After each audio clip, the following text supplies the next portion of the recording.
Morning guys, update ulit tayo sa ginagawa nating two-story house.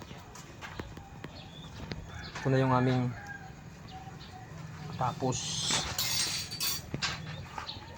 Kompleto na yung parilya sa 17 na poste. Saka yung mga poste hulog na lang. Medyo mahasik itong lugar namin kaya hindi sabay-sabay na nabutasan. So nabutasan namin 5 pa lang, 5. So kailangan namin ihulog na yung poste para yung tambak ng lupa mahulog na rin sa butas, para sa mga susunod na butas makabutas na para tuloy-tuloy. So yan yung mga binubutasan ibubong kasi sobrang init dito sa site.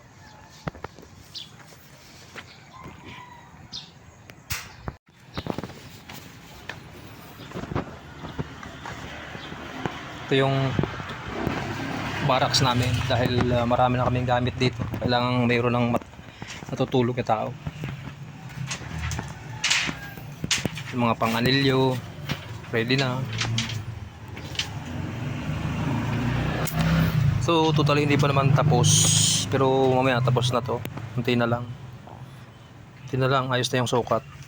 So ito. Yung dalawa dyan sa gitna na poste, yung malaki yung butas. Kung nakita nyo yung parilya na yan, taas malaki, malapad. Yan yung gagawin dyan sa gitna. Ilalagay. Itong medyo maliit lang. Ito. So yung gamit naming bakal dito 20. Kasi 2-story house nga, kailangan 20. Tsaka yung pang anilyo 12. Yan yung spacing ng anilyo dito sa ginagawa namin.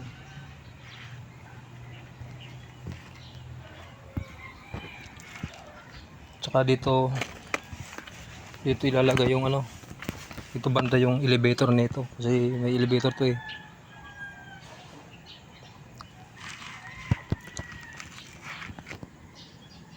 So mamayang hapon pakita ko yung ano namin ngayon, pakita ko sa inyo yung nagawa ngayong araw na to kasi umaga pa lang. Bali ito yung umpisa naming trabaho.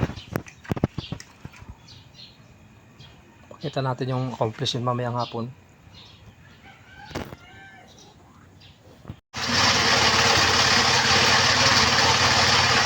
Bakal po ka na oh.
Karalpugan.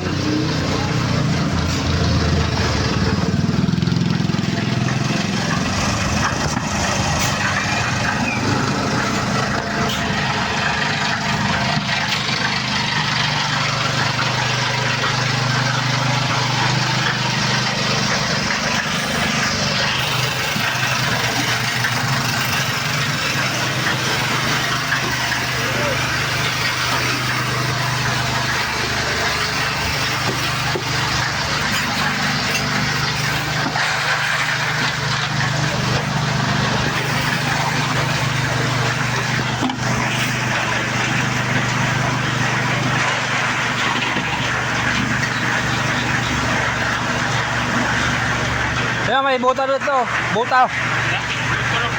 Ha? Ha, piyot? Kaday? Michael! Bigyan pang bonus pa.